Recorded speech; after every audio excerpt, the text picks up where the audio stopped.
Alors, elle désigne alors, conformément aux analyses de Marx, parce que c'est Marx qui en a fait un concept essentiel à mon avis, elle désigne un ensemble d'idées, idéologie, ensemble d'idées, de représentations, de croyances, mais aussi de valeurs, pas simplement des croyances ou des représentations, qui habitent bien entendu la conscience ordinaire, et dont la source se trouve hors d'elle dans la vie pratique, dans la vie, disons, socio-historique. Tel état de la production, bien entendu, tel état des rapports sociaux, ou encore tel intérêt de classe. En ce sens, on profite pour vous le dire, il n'y a pas d'idéologie en général. Ça ne veut strictement rien dire. Il y a seulement des idéologies particulières qui varient en fonction des conditions historiques. Quelques exemples rapides. L'idéologie esclavagiste dans l'Antiquité qui dominait dans la conscience populaire mais aussi en philosophie. L'idéologie féodale, l'idéologie, disons, capitaliste ou libérale contemporaine. Le concept, alors, vous voyez, met l'accent sur une dimension, à mon avis, essentielle de la conscience humaine et qui marque, disons, sa finitude, et j'ai envie de dire sa finitude irréductible. Celle-ci est déterminée, je dis bien, dans ce qu'elle pense à l'extérieur d'elle-même. Elle n'est donc pas libre ou souveraine, originaire, s'auto-posant. La conscience humaine ne se pose pas elle-même. Marx disait, ce n'est pas la conscience qui détermine la vie, c'est la vie qui détermine la conscience. Et bien entendu, ce faisant, la conscience l'ignore. Elle n'est consciente de ce qu'elle pose qu'à condition d'ignorer l'origine de cette position. À condition d'ignorer l'origine de cette position, voire la conscience s'illusionne sur elle-même. Elle renverse la relation réelle de la conscience et de la vie et se croit suprahistorique ou déterminante vis-à-vis de l'histoire, alors que bien entendu, c'est l'inverse qui se passe. Alors, cette analyse du rapport conscience-vie vaut pour les formes banales, bien entendu, de la conscience, mais aussi, et à mon avis, c'est ce qui fait sa force décapante, même si on peut y voir un risque de réduction, mais elle vaut aussi pour ces formes, disons, les plus sublimes, ou les plus apparemment sublimes. La morale, la religion, la métaphysique, etc. Qui, pour Marx, ne sont que le résultat empirique d'un processus de sublimation ou de rationalisation, lequel, du coup, ne fait, par son développement, ne fait que pousser à son comble l'illusion d'une indépendance de la conscience à l'égard, bien entendu, de l'histoire.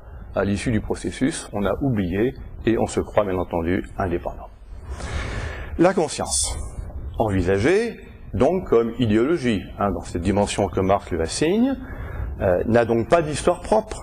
Bon, son histoire, parce qu'elle a une histoire, bien entendu, mais son histoire n'est que le reflet mystifié d'une histoire réelle qui se passe en quelque sorte dans son dos. Je dis bien dans son dos. Or, si cela est vrai, s'il y a là, comme je le pense quant à moi, une détermination essentielle d'essence pour la production des idées, comment imaginer un seul instant que nous puissions y échapper? Et moi-même quand je vous parle, vous-même quand vous m'écoutez. Cependant, l'idéologie n'est pas simplement effet, ce que j'ai dit jusqu'à présent. Elle n'est pas simplement effet, elle est aussi cause. Elle n'est pas seulement passive, elle est aussi active. Les idées viennent de l'histoire et de la société, on est d'accord, mais elles y jouent aussi un rôle. Et je dirais selon trois modalités liées. Elles justifient d'abord un ordre social donné. Mais j'en profite pour vous le dire, elles peuvent aussi se prononcer sur un ordre social à venir, par anticipation.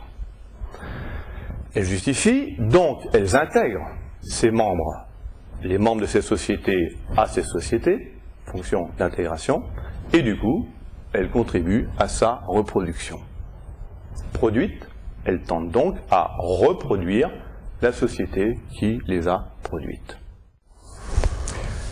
Mais si l'idéologie joue un pareil rôle, eh bien, on voit que celui-ci, je dirais, conçu alors cette fois-ci, vous voyez, abstraitement, et indépendamment du contenu particulier et changeant auquel il est associé, eh bien, ce rôle est rigoureusement universel et inévitable, et on ne voit pas comment une société, quelle qu'elle soit, pourrait se passer, je reprends ma définition, d'idées, de représentations, de croyances, de valeurs, assumant les fonctions, bien entendu, que j'ai indiquées, à savoir légitimation, toute société doit se légitimer à ses propres yeux, intégration, il n'y a pas de société sans lien, interhumain, et reproduction, parce qu'une société doit bien entendu se conserver et subsister.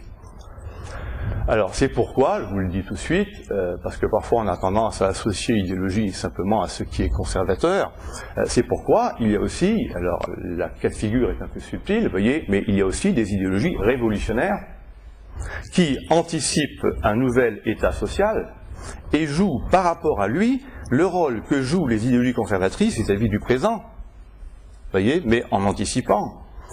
Ce fut le cas, bien entendu, de l'idéologie des Lumières par rapport à la société issue de la Révolution de 1789. Elle n'était pas là, mais ils l'ont justifié en quelque sorte fait par avance. Hein. Bon, et c'est encore le cas, pour ceux qui croient en tout cas, de l'idéologie, disons, socialiste ou communiste, hein, qui justifie par avance un nouvel ordre social. Alors, ces idéologies, vous voyez, qui anticipent un ordre social à venir, peuvent ensuite, si elles se réalisent, fonctionner au présent, cette fois-ci, dans le cadre de la nouvelle société qu'elles ont anticipée, comme toute idéologie, sauf que, et là j'y insiste aussi, leur contenu est différent, leur universalité revendiquée, à mon avis, est plus réelle. Il y a plus d'universalité sur les réels dans la déclaration de 89 que dans des vues bien entendu antérieures, hein, ou dans le christianisme.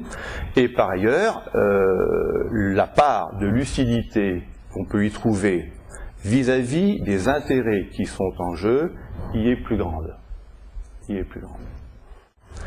La conséquence est claire, vous voyez, par rapport au sujet de ces 3 jours sur la croyance. On peut envisager des modifications considérables de l'idéologie, il y en a déjà eu, et prévoir, pour un futur indéterminé, prévoir par exemple une disparition de l'idéologie religieuse. Je fais partie de ceux qui le pensent, et je suis en désaccord total tout de suite à ce niveau-là avec quelqu'un comme Régis Debray.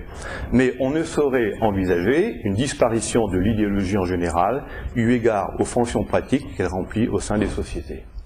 Et je voudrais citer Louis Althusser qui disait d'une manière tout à fait remarquable « Seule une conception idéologique du monde a pu imaginer des sociétés sans idéologie ».